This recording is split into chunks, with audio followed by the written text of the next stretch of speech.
ครับสมควรแก่เวลานิมนต์พระภิกษุสงฆ์เจริญพรมาขี่คู่เข่ากราบพระพร้อมกันอัญชลีวันทาอภิวาทอัญชลีวันทาอภิวาทอัญชลีวันทาอภิวาทอัญชลีวันทาอัญชลีขอโอกาสขออนุญาตครูบาอาจารย์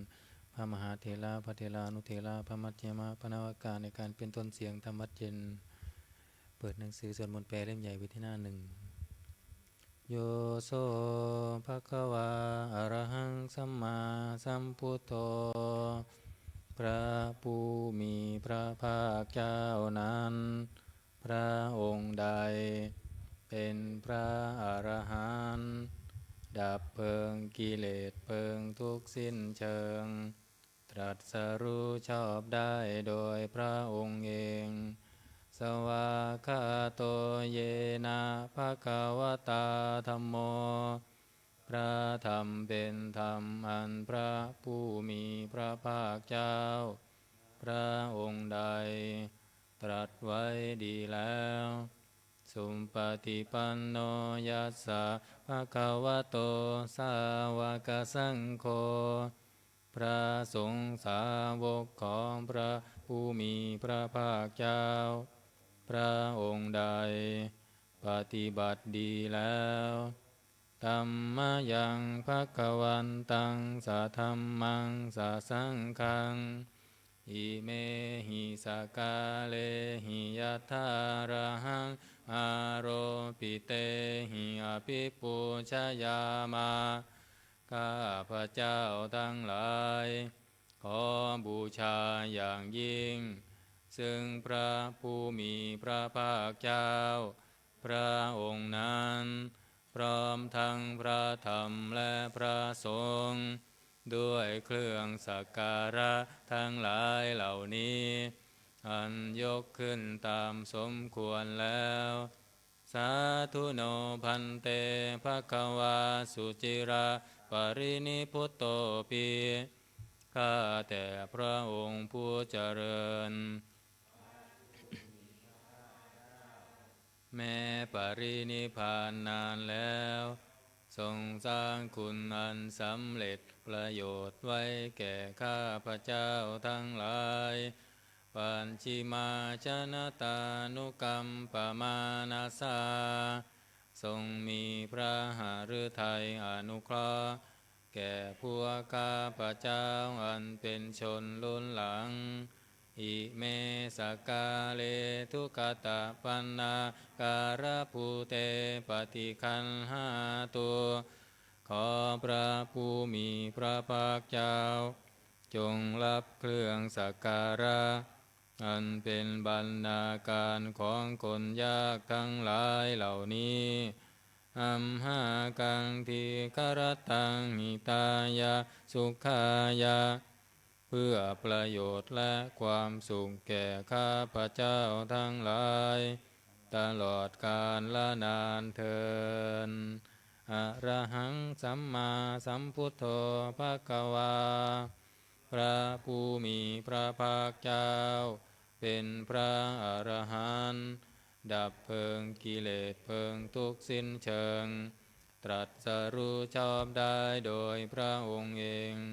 พุทธังภควันตังอภิวาเทมิข้าพระเจ้าอภิวาทพระผู้มีพระภาคเจ้าผู้รู้ผู้ตื่นผู้เบิกบานสวากขาโตภควตาธัมโมพระธรรมเป็นธรรมที่พระผู้มีพระภาคเจ้าตรัสไว้ดีแล้วธัมมังนามัสสามิข้าพระเจ้านามัสการพระธรรมสุปฏิปันโนภควโตสาวกสังโฆพระสงฆ์สาวกของพระผู้มีพระภาคเจ้าปฏิบัติดีแล้วสังฆังนามามิ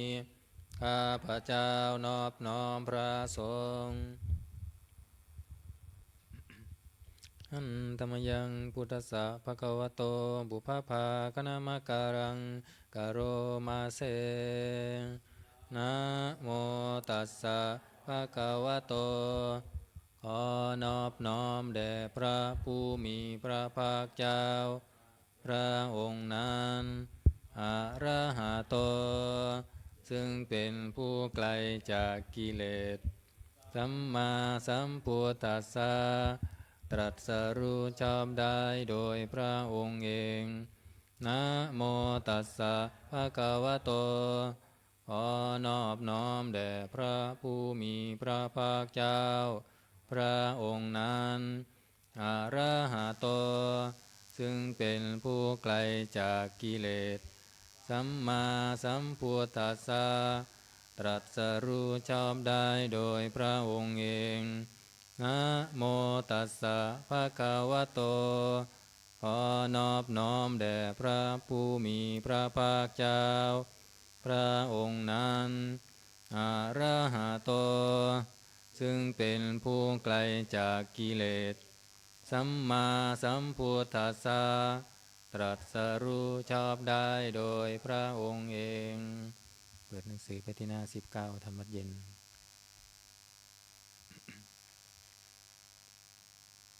อันตมยังพุทธานุสตินยังกโรมาเสตังโคปนาภะคะวันตังเอวังกัลยาโนกิตติสัพโทอภุคโตก็กิตติศัพท์อันงามของพระผู้มีพระภาคเจ้านั้นได้ฟุ้งไปแล้วอย่างนี้ว่าอิติปิโสภควาเพราะเหตุอย่างนี้อย่างนี้พระผู้มีพระภาคเจ้านั้นอระหังเป็นผู้ไกลจากกิเลสสัมมาสัมพุทโธเป็นผู้ตรัสรู้ชอบได้โดยพระองค์เองวิชาจารณะสัมปันโนเป็นผู้ถึงพร้อมด้วยวิชาและจารณะสุงคโตเป็นผู้ไปแล้วด้วยดีโลกวิทูเป็นผู้รู้โลกอย่างแจ่มแจ้งอนุตตโรปุริสธรรมสารถิเป็นผู้สามารถฝึกบุรุษที่สมควรฝึกได้อย่างไม่มีใครยิ่งกว่า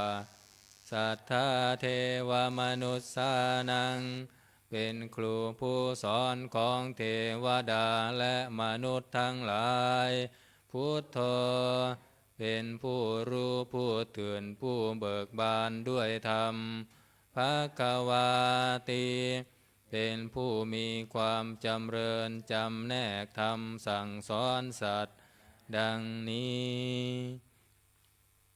อันตมยังพุทธาภิกิติงกโรมาเส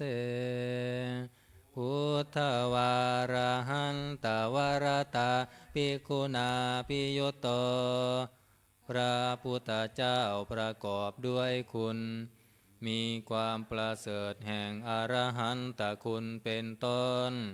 สุนทาภิญาณกรุณาหิสมากตโตพระองค์อันประกอบด้วยพระญาณและพระกรุณาอันบริสุทธิ์โพเทสิโยสุชนะตังกามรังวาสุโรพระองค์ใด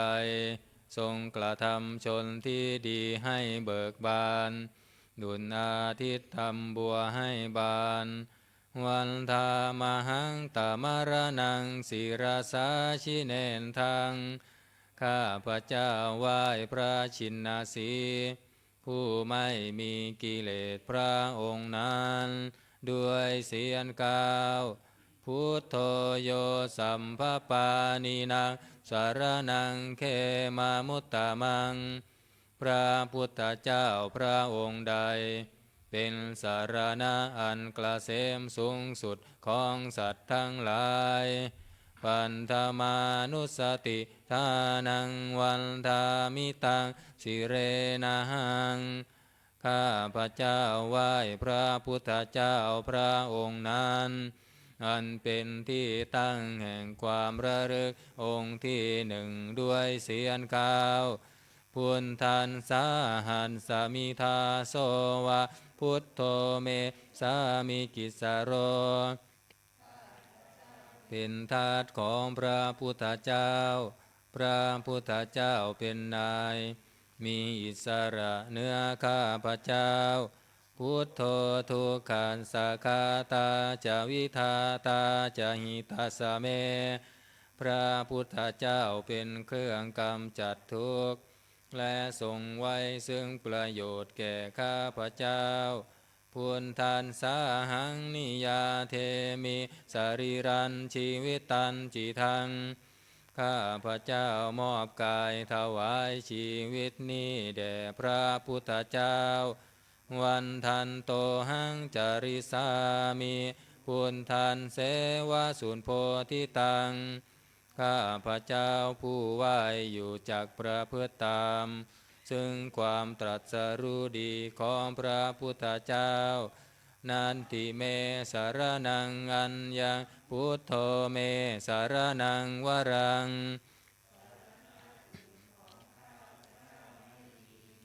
พระพุทธเจ้าเป็นสารณะอันประเสริฐของข้าพระเจ้า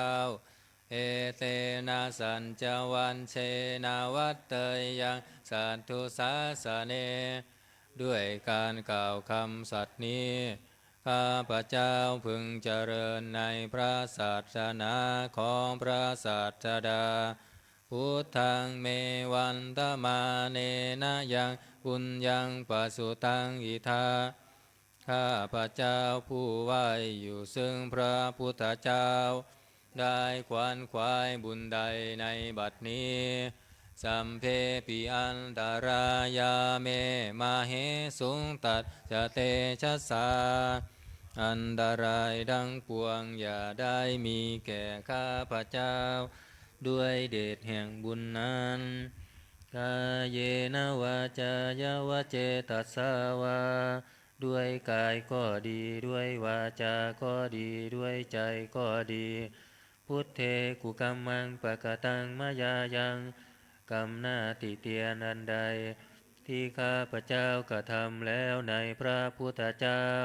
พุทโธปฏิคันหาตุอัจฉยันตังขอพระพุทธเจ้าจงงดซึ่งโทษล่วงเกินนั้นการันตะเรสังวริตุงวะพุทเทเพื่อการสำรวมระวังในพระพุทธเจ้าในการต่อไปหันธรรมยังธรรมานุสตินะยังกโรมาเสสวาคาโตภะคะวะตาธัมโมพระธรรมเป็นสิ่งที่พระผู้มีพระภาคเจ้าตรัสไว้ดีแล้วสันทิฏฐิโกเป็นสิ่งที่ผู้ศึกษาและปฏิบัติพึงเห็นได้ด้วยตนเองอากาลิโกเป็นสิ่งที่ปฏิบัติได้และให้ผลได้ไม่จำกัดการเอหิปัสสิโกเป็นสิ่งที่ควรกล่าวกับผู้อื่นว่าท่านจงมาดูเถิดโอปานายิโกเป็นสิ่งที่ควรน้อมเข้ามาใส่ตัวปัญจตังเวทิตาโพวินโยเหติเป็นสิ่งที่ผู้รู้ก็รู้ได้เฉพาะตนดังนี้หันธรรมยังธรรมาภิกิติงกโรมาเสสวาคาตาตาทิคุณาโยคาวาเสนาเสยโยพระธรรมเป็นสิ่งที่ประเสริฐเพราะประกอบด้วยคุณคือความที่พระผู้มีพระภาคเจ้าตรัสไว้ดีแล้วเป็นต้นโยมัคคปากัปปริยัตติวิโมกขเพโท เป็นธรรมอันจำแนกเป็นมรรคผลปริยัติและนิพพานธัมโมกุโลกัปปัตตนาตถาธาริธารีเป็นธรรมทรงไว้ซึ่งผู้ทรงธรรมวันธามหังตามหารังวรธรรมเมตตังข้าพระเจ้าไหว้พระธรรมอันประเสริฐนั้นอันเป็นเครื่องขจัดเสียซึ่งความมืดธัมโมโยสัมปปานีนังสารนังเขมามุตตะมังพระธรรมใดเป็นสารณะอันเกษมสูงสุดของสัตว์ทั้งหลายทุติยานุสติทานังวันทามิตังสิเรนะหังข้าพระเจ้าไหว้พระธรรมนั้นอันเป็นที่ตั้งแห่งความระลึกองค์ที่สองด้วยเสียงกล่าวธรรมัสสหัสสมิทาโสวะธัมโมเมสามิกิสโรข้าพระเจ้าเป็นทาสของพระธรรมพระธรรมเป็นนายมีอิสระเหนือข้าพระเจ้าธัมโมทุกขันสคาตาจะวิทาตาจะหิตัสสะเมพระธรรมเป็นเครื่องกำจัดทุกข์และทรงไว้ซึ่งประโยชน์แก่ข้าพระเจ้าธัมมัสสาหังนิยาเทมิสรีรันชีวิตันจิทังข้าพระเจ้ามอบกายถวายชีวิตนี้แด่พระธรรมวันทันโตหังจาริสามิธรรมัสเสวสุธรรมตังข้าพระเจ้าผู้ไหวอยู่จักประพฤติตามซึ่งความเป็นธรรมดีของพระธรรมนัตถิเมสารนังอัญญังธัมโมเมสารนังวรังสารณะอื่นของข้าพระเจ้าไม่มีพระธรรมเป็นสารณะอันประเสริฐของข้าพระเจ้าเอเตนะสัญจวัตเชนาวัตเตยังสัตถุสาสเนด้วยการกล่าวคำสัตย์นี้ข้าพระเจ้าพึงเจริญในพระศาสนาของพระศาสดาธัมมังเมวันตมาเนนะยังปุญญังปสุตังอิทาข้าพระเจ้าผู้ไหวอยู่ซึ่งพระธรรมได้ขวนขวายบุญใดในบัดนี้ตรายาเมมาเหสุงตันจะเตชะสาอันตรายดังปวงอย่าได้มีแก่ข้าพระเจ้าด้วยเดชแห่งบุญนั้นกาเยนะวาจายวเจตัสสาวาด้วยกายก็ดีด้วยวาจาก็ดีด้วยใจก็ดีธัมเมกุกัมมังปะกตังมายายังกรรมหน้าติเตียนอันใดที่ข้าพระเจ้ากระทำแล้วในพระธรรมธัมโมปฏิคันหาตุอัจฉยันตังขอพระธรรมจงงดซึ่งโทษล่วงเกินนั้นการันตะเรสังวริตุงวธรรมเมเพื่อการสำรวมระวังในพระธรรมในการต่อไป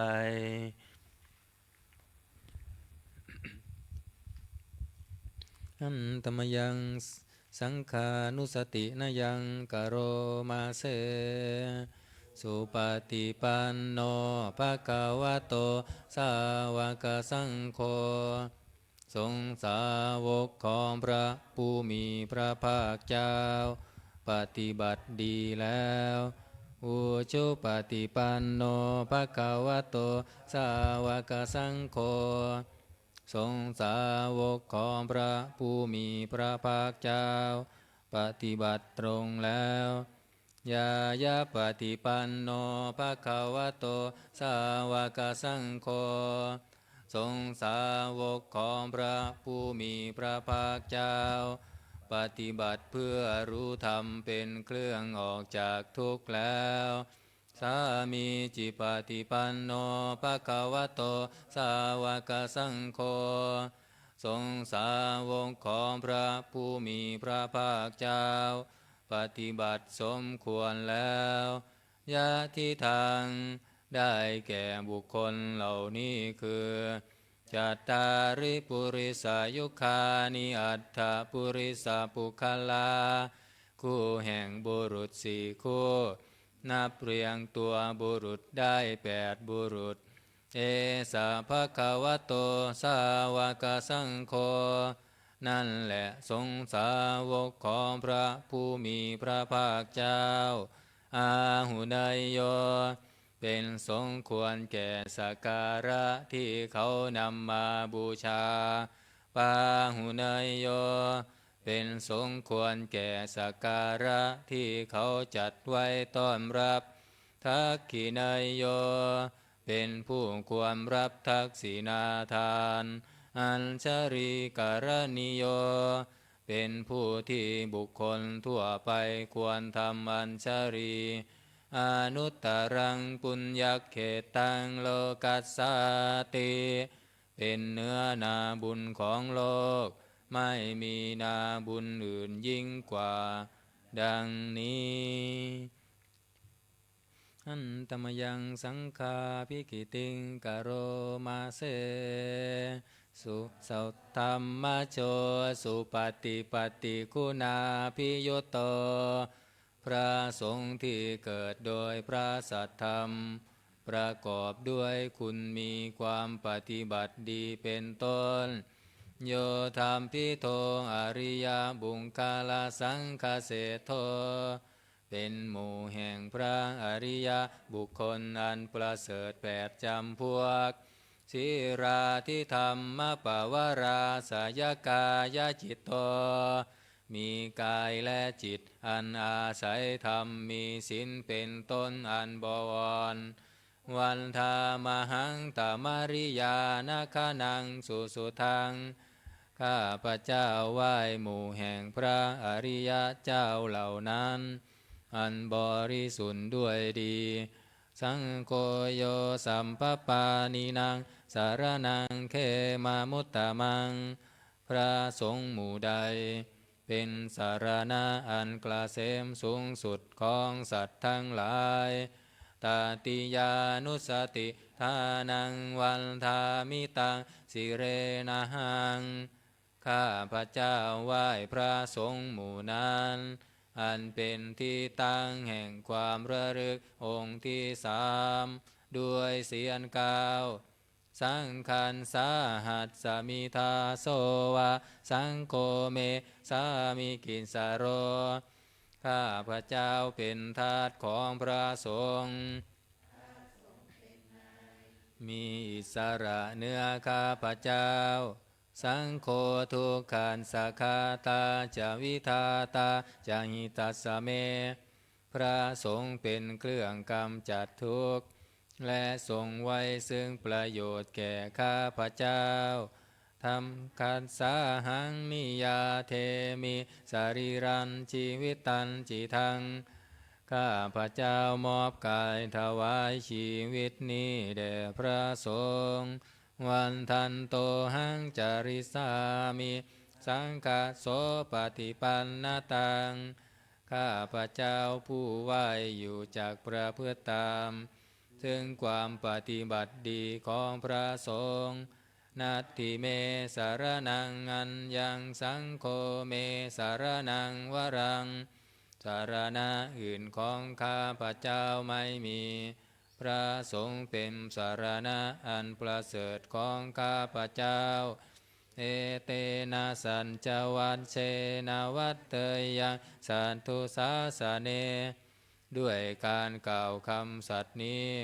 ข้าพระเจ้าพึงเจริญในพระศาสนาของพระศาสดาสังฆังเมวันดามาเนนะยังปุญญังปัสสุตังอิทา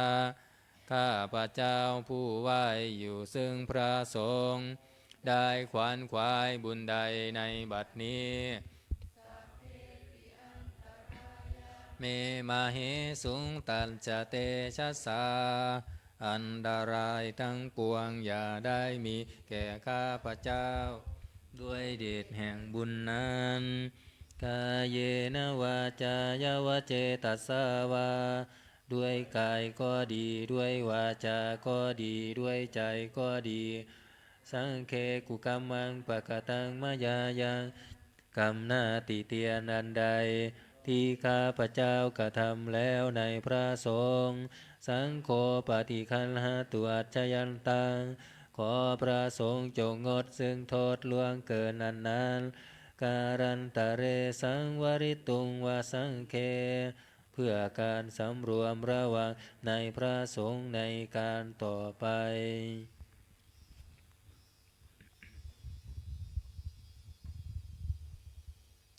เปิดหนังสือไปที่หน้า38นะโอวาทปาติโมกข์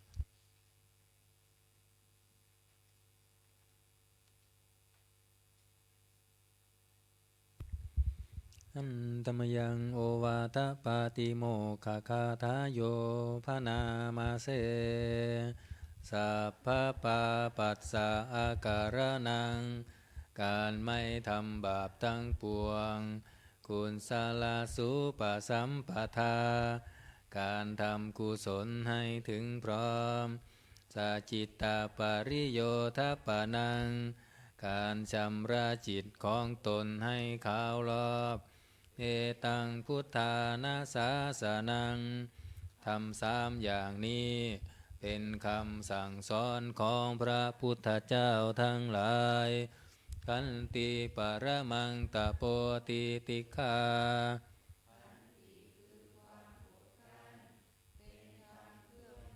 กิเลสอย่างยิ่งนิพพานังปรมังวัฏันติพุทธาผู้รู้ทั้งหลายกล่าวพระนิพพานว่าเป็นธรรมอันยิ่งนาหิปภาชิโตปรูปคาติผู้กำจัดสัตว์อื่นอยู่ไม่ชื่อว่าเป็นบรรพชิตเลยสมโนโหติปรังวิเหตยันโตผู้ทำสัตว์อื่นให้ลำบากอยู่ไม่ชื่อว่าเป็นสมณะเลยอนุปวาโทอนุปคาโตการไม่พูดร้ายการไม่ทำร้ายปาติโมกเขจะสังวโรการสำรวมในปาติโมกข์มัตตัญยุตาจะพัตตัญสมิงความเป็นผู้รู้ประมาณในการบริโภคสยนาสนังการนอนการนั่งในที่อันสงัดอาทิจิตเตจะอาโยโคความหมั่นประกอบในการทำจิตให้ยิ่งเอตังพุทธานาสาสนังทำ6อย่างนี้เป็นคำสั่งสอนของพระพุทธเจ้าทั้งหลายเปิดกับมานา27นะ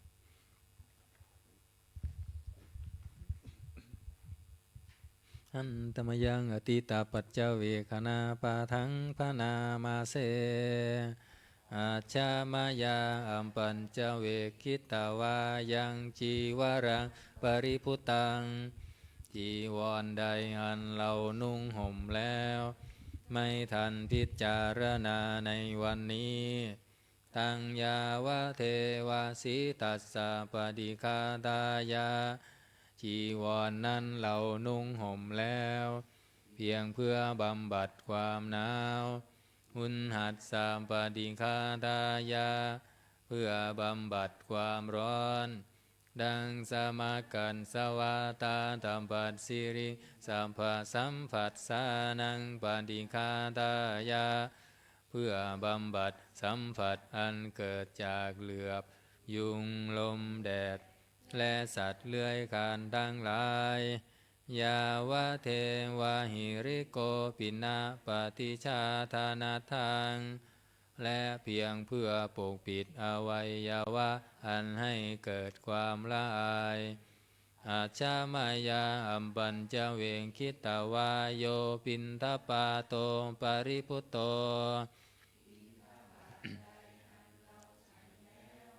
ไม่ทันพิจารณาในวันนี้ตโสเนวะทวายาบินทบาทนั้นเราฉันแล้ว ไม่ใช่เป็นไปเพื่อความเพลิดเพลินสนุกสนานนามาตายาไม่ใช่เป็นไปเพื่อความเมามันเกิดกำลังพลังทางกายนามันดานายาไม่ใช่เป็นไปเพื่อประดับนาวิภูสนายาไม่ใช่เป็นไปเพื่อตกแต่งยาวะเทวะอิมัสสกายัสสะทิฏฐิยาแต่ให้เป็นไปเพื่อความตั้งอยู่ได้แห่งกายนี้ยาปนายาเพื่อความเป็นไปได้ของอัตภาพวิหิงสุปรติยาเพื่อความสิ้นไปแห่งความลำบากทางกายพรหมจริยานุคาหายาเพื่ออนุเคราะห์แก่การประพฤติพรหมจรรย์อินติปุรานันจะเวทนังปฏิหังคามิด้วยการทำอย่างนี้เราย่อมระงับเสียได้ซึ่งทุกขเวทนาเก่าคือความหิวนาวันจะเวทนังนาอุปาเทสามิและไม่ทำทุกขเวทนาใหม่ให้เกิดขึ้น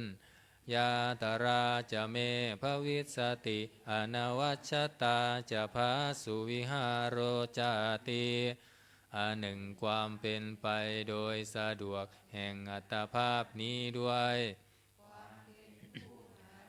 มิได้ด้วยและความเป็นอยู่โดยพาสุขด้วยจักมีแก่เราดังนี้อัจฉมายังอัมปัญจเวงคิตวายังเสนาสนังปริพุตังเสนาสนะใดเราใช้สอยแล้วไม่ทันพิจารณาในวันนี้ตังยาวะเทวะสิตัสสะปฏิคาดายาเสนาสนะนั้นเราใช้สอยแล้วเพียงเพื่อบำบัดความหนาวอุณหัสสะปฏิคาดายาเพื่อบำบัดความร้อนดังสมากันสวาตาตัมปันสิริสัมภะสัมผัสสานังปฏิคาดายาเพื่อบำบัดสัมผัสอันเกิดจากเหลือบยุงลมแดดและสัตว์เลื้อยคลานดังหลายยาวะเทวะอุตุปาริสยวิโนทานังปฏิสัลลานารามัตถังเพียงเพื่อบรรเทาอันตรายอันพึงมีจากดินฟ้าอากาศและเพื่อความเป็นผู้ยินดีอยู่ได้ในที่หลีกเล่นสำหรับภาวนาอาชามายังอัมปัญจเวคิตวายโยคิลานะปัญจยะเพสัญชาปริคาโรปริพุตโตคิลานะเพสันบริคารใดอันเราบริโภคแล้วไม่ทันพิจารณาในวันนี้โสยาวะเทวะอุปันนานังเวยาปาติกานังเวทนานังปฏิคาตายากิลานะเพสัตบริขารนั้นเราบริโภคแล้วเพียงเพื่อบำบัดทุกขเวทนาอันบังเกิดขึ้นแล้วมีอาพาธต่างๆเป็นมูลปัจจปรมัตตายาติเพื่อความเป็นผู้ไม่มีโรคเบียดเบียนเป็นอย่างยิ่งดังนี้ตมยังอุทิศนาทิธานาคาทาโยพานามาเสอิมินาปุญญกรรมเมนาด้วยบุญนี้อุทิศให้หุมปัจชายาคุณุตตรา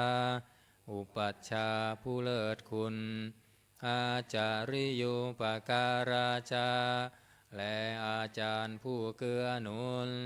มาตาปิตาจายาตากาทั้งพ่อแม่และปวงญาติสุริโยจันทิมาราชาสุนจันและราชาคุณวันตานาราปิจาผ ผู้ทรงคุณหรือผู้ทรงชาติพรหมมาลาจาอินทาจาพรหมานและอินทราช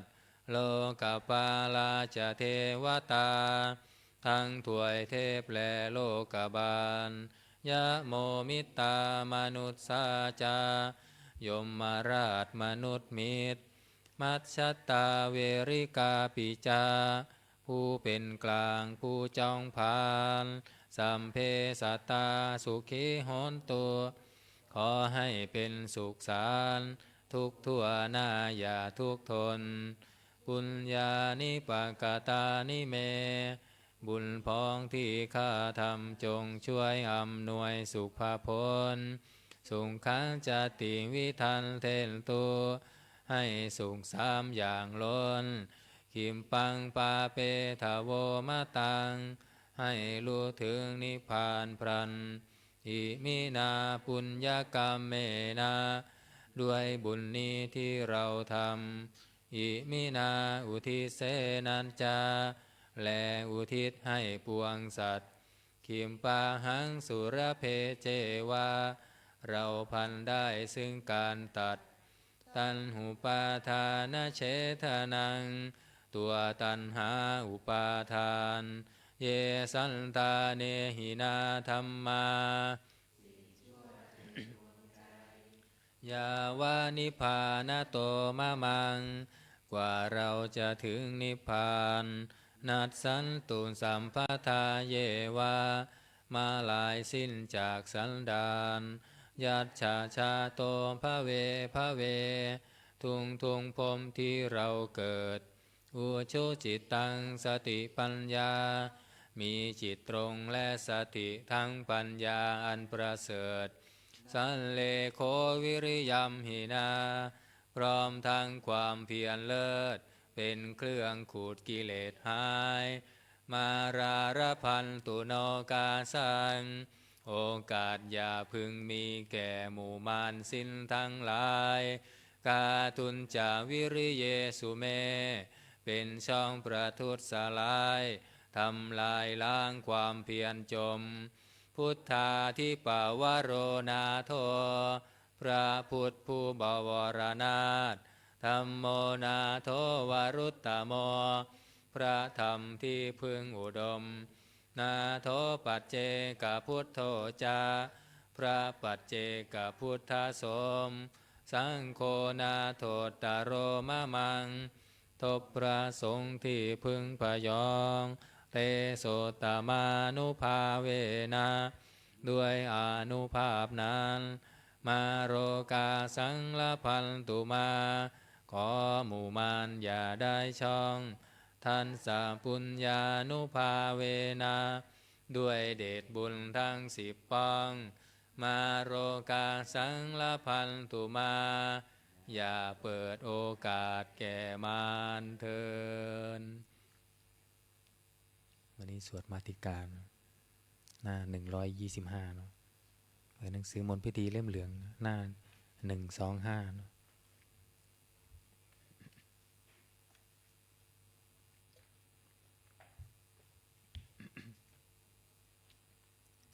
นะโมตัสสะภะคะวะโตอะระหะโตสัมมาสัมพุทธัสสะนะโมตัสสะภะคะวะโตอะระหะโตสัมมาสัมพุทธัสสะนะโมตัสสะภะคะวะโตอะระหะโตสัมพุทธัสสะกุศลธรรมาอากุศล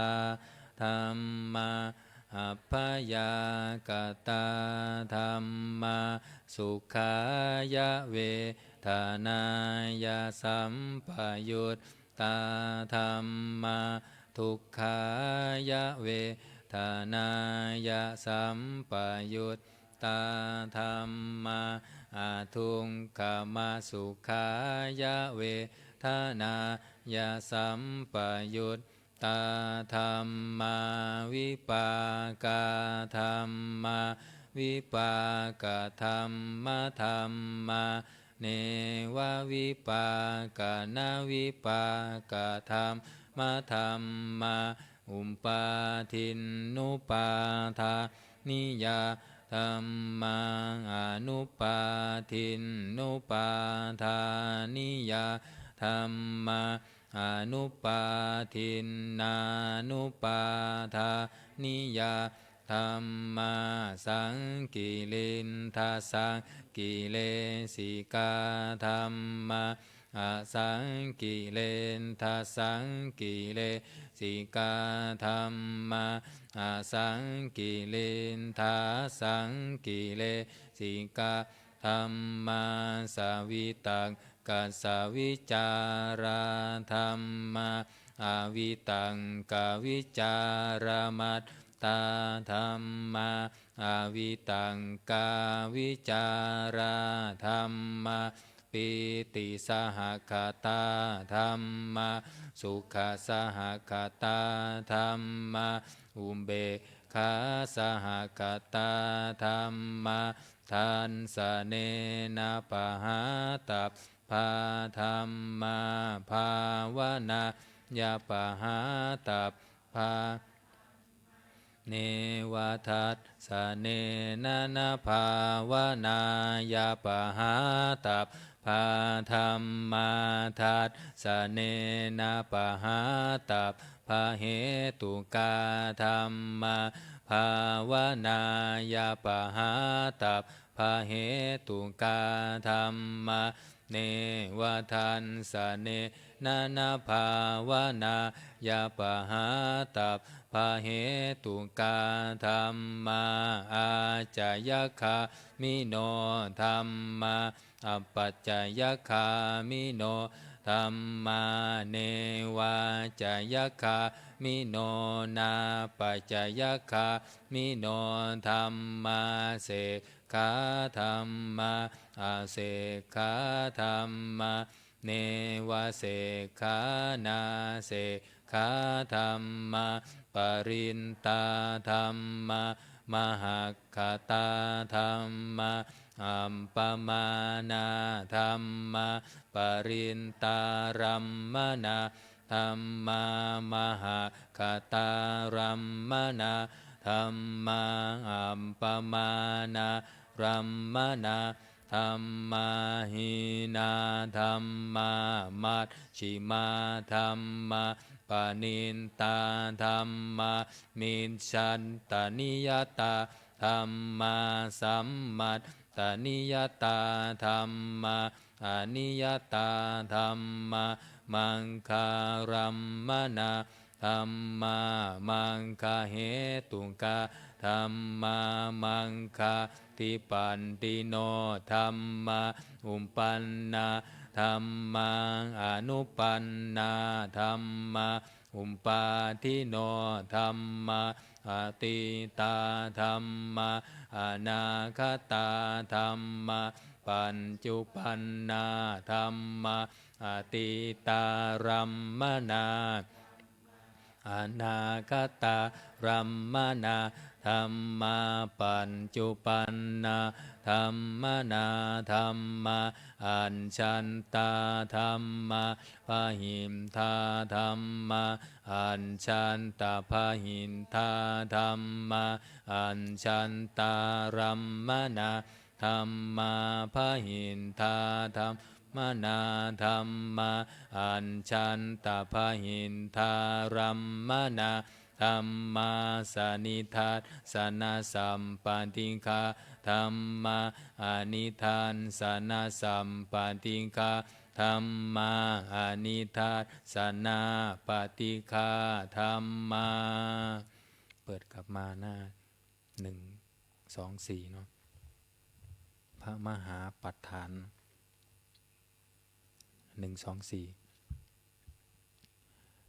เหตุปัจจโยอารัมมณปัจจโยอธิปติปัญจโยอนันตรปัจจ จโยสมานันตรปัจจโยสหชาตปัจจโยปัญญมัญญปัจจโยนิสยปัจจโยอุปนิสยปัจจโยปุเรชาตปัจจโยปัจฉาชาตปัจจโยอาเสวนปัจจโยกัมมปัจจโยวิปากปัจจโยอาหารปัจจโยอินทริยปัจจโยชานะปัจจโยมัคคปัจจโยสัมปยุตตปัจจโยวิปยุตตปัจจโยอัตถิปัจจโยนัตถิปัจจโยวิคตปัจจโยอวิคตปัจจโยอนิจจาวัตสังขาราอุปาทวยธรรมิโนอุปชิตตวานิรุชชันติเตสังวูปัสสโมสุโขสัมเพสัตตามรันติจะมะริงสุจะมะริสเรตาเทวาหังมาริสามินัตถิเมเอตสังสยโยอจิรังวัตยังกายโยปัทถวิงอธิเสสติชุนโทอเปตวิญญาโนนิรัตถังวกริงครังเปิดไปหน้า135นะ135อาทาสิเมอากาสิเมยาติมิตตาสาขาจะเมเปตานังทางกีนังทันชาบุพเพกตมนุษสรังนาหิรุณนังวาโสโกวายาวันยาปริเทวนานาตังเปตานามัตถายะเอวังตินทันติยาตโยอายัญจะโคทากีนาทินนาสังคัมหิสุปฏินทิตาทิคารันตังหิตายัตสาธานาโสอุปกัปปติโสยาติธรรมโมจายังนิทัสสิโตเปตานาปูชาจักตาอุลาลาปาลันจะภิกขุนามานุปะทินนังตุมเหหิปุญญังปัสสุตังอนัมปะกันติภวันตุสัพพมังการังรักขันตุสัพพเทวตาสัมปพุทธานุภาเวนะสัทธาโสทิภวันตุเตภวันตุสัพพมังการังรักขันตุสัพพเทวตาสัพพธรรมานุภาเวนะสัทธาโสทิภวันตุเตภวันตุสัพพมังคารังรักขันตุสัพพเทวตาสัพพสังฆานุภาเวนะสัทธาโสทิภวันตุเตครับรุ่นต่อไปจะได้เจริญจิตภาวนาทำสมาธิแล้วแผ่เมตตาพร้อมกัน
สมควรแก่เวลาเตรียมตัวกรวดน้ำที่บุญกุศลแผ่เมตตาพร้อมกัน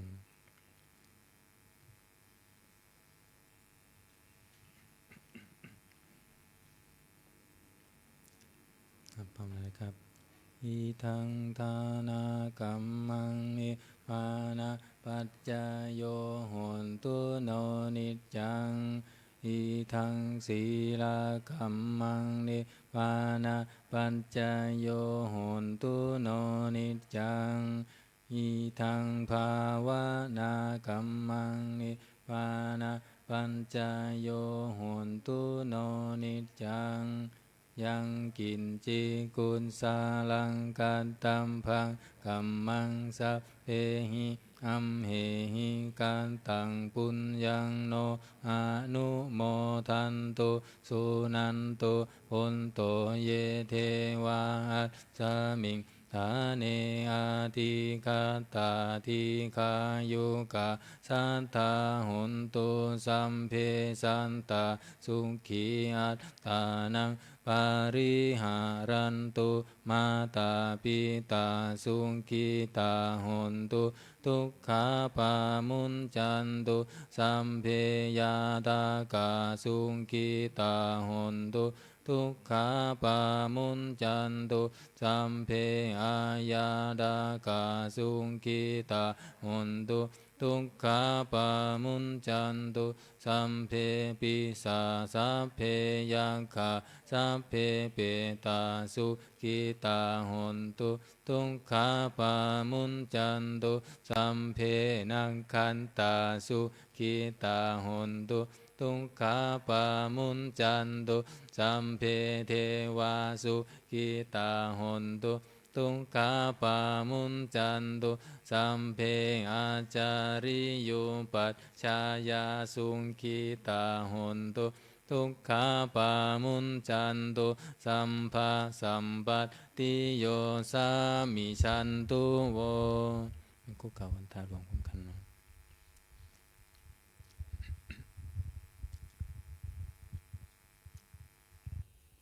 วันทามิพุทธังสัพพะเมวะโตสังฆามัตถะเมพันเตวันทามิธัมมังสัพพะเมวะโตสังฆามัตถะเมพันเตวันทามิสังฆังสัมภะเมวะโตสังฆามัตถะเมพันเตวันทามิคารุอุมปัญชาอาจาริเยสัมภะเมวะโทสังฆามัตถะเมพันเตวันทามิกัมมัฏฐานังสัพพะเมวะโทสังฆามัตถะเมพันเตวันทามิอาราเมพันทัสสีมังสัมภะเมวะโทสังฆามัตถะเมพันเตวันทามิเจติยังสัมพังสัมพันธาเนสุปันติทิตาสารีละธาตุมหาโพธิพุทธารูปังสักกาลังสันธานาคาโลเกเทวะโลเกพรหมโลเกชัมพูทิเปลังกาทิเปสารีละธาตุโยเกสาธาตุโยอะระหันตธาตุโยเจติยังคันธกุณทิงจันตุราสีติสหัสเสธัมมะคันเทสัพเพสัมปาทาเจติยังอาหังวันทามิสัมภาโสอัญชลีวันทาอภิวาทอัญชลีวันทาอภิวาทอัญชลีวันทาอภิวาทอัญชลีวันทาอัญชลีก้มหมอบพันธะน้อยพร้อมกันสาธุวันทามิพันเตสัพพังอปาราทังคามะทะเมพันเตมายากะตังปุญญาสามินาอนุโมทิตพังสามินากาตะปุญญังไมหะทาตพังสาธุสาธุอนุโมทามิอัญชลีวันทาอภิวาท อัญชลีวันทาภิวาทอัญชลีวันทาภิวาทอัญชลีวันทาอัญชลีกราบลาพระรัตนตรัยพร้อมกันอะระหังสัมมาสัมพุทโธภะคะวาพุทธังภะคะวันตังอภิวาเทมิสวากขาโตภะคะวตาธัมโมธัมมังนามัสสามิสุปฏิปันโนภะคะวะโตสาวกสังโฆสังฆังนามามิขอนิมนต์พระภิกษุสงฆ์ภูเขากราบพระมหาเถระพระอาจารย์นิคมพุทธสโลพร้อมกัน